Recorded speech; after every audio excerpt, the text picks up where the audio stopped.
Assembly సమావేశాలు జరుగుతున్నాయి. 10 గంటలకు తెలంగాణలో అసెంబ్లీ ప్రారంభం. ఉభయ సభల్లో క్వశ్చన్ అవర్ రద్దు.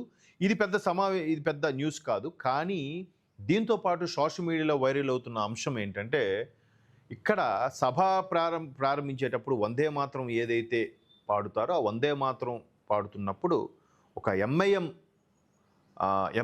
ఎమ్మెల్సీ సంథింగ్ ఆయన అది నిలబడి అందరూ ఆలపిస్తున్నప్పుడు ఒక వ్యక్తి మాత్రం దాన్ని పట్టించుకోకుండా లేచి వాకౌట్ బయటికి వెళ్ళిపోతున్న సందర్భం సోషల్ మీడియాలో వైరల్ అవుతుంది.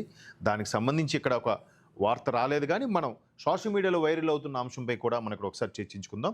తెలంగాణ అసెంబ్లీ బడ్జెట్ సమావేశాలు మొదటి రోజు ఉదయం 10 గంటలకు ప్రారంభం కానున్నాయి. అయితే శాసనమండలిలో క్వశ్చన్ అవర్ రద్దు చేశారు. బీఏసీ సమావేశం తీసుకున్న నిర్ణయాల వేదికను ఇవాళ ఉభయ సభలో ముఖ్యమంత్రి రేవంత్ రెడ్డి ప్రవేశపెట్టనున్నారు. అలాగే తెలంగాణ సమాచార కమిషన్ వార్షిక నివేదికలు కూడా ఆయన సభలో ప్రవేశపెట్టనున్నారట. అంటే ఇవిలాగా ఉన్నాయి. బట్ సభలో నిన్న జరుగుతున్నప్పుడు సభా కార్యక్రమాలకు సంబంధించి చర్చోపచర్చలుగా భాగంగా ముందుగా వందే మాత్రం ఆలపిస్తున్నప్పుడు లేచి వెళ్ళిపోవడం. ఇంతకుముందు కూడా జనగణమనకు సంబంధించి కూడా చాలా వరకు థియేటర్స్లో కానీ ఎక్కడైనా స్టార్టింగ్ ప్లే చేసేవారు. ఆ ప్లే చేసినప్పుడు కొంతమంది దుండగులు సీట్లోంచి కనీసం లేవకుండా అలాగే కూర్చున్న పరిణామాలు మనం చూసాం.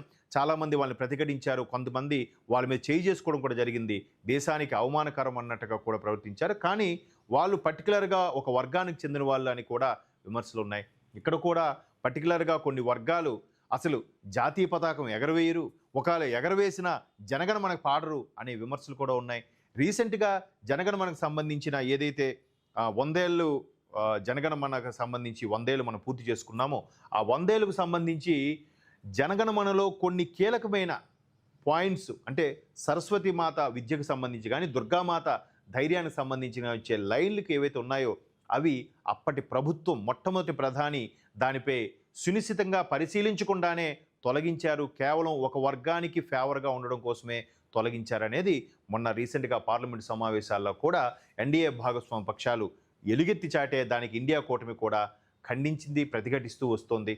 రకరకాలైన విమర్శలు చేస్తున్నారు.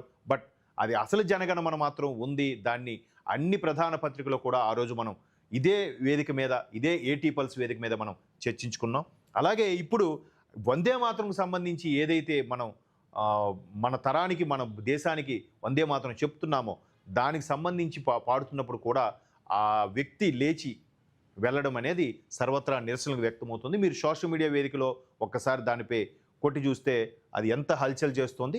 అంటే ఇది ఒక విధంగా జాతీయ సమైక్యతకు దెబ్బతీసే అంశంగా కూడా చాలామంది పరిగణలోకి తీసుకుంటారు. చూద్దాం మరి రాష్ట్ర ప్రభుత్వాలు కానీ, మండలి చైర్మన్ కానీ, లేదా అసెంబ్లీ స్పీకర్ కానీ వాళ్ళ మీద ఎటువంటి చర్యలు తీసుకుంటారో, లేదా కంటి తుడుపు చర్యగా ఒక స్టేట్మెంట్ ఇచ్చేస్తారో అనేది రాబోయే రోజుల్లో మనకు ఒక క్లారిటీ వస్తుంది.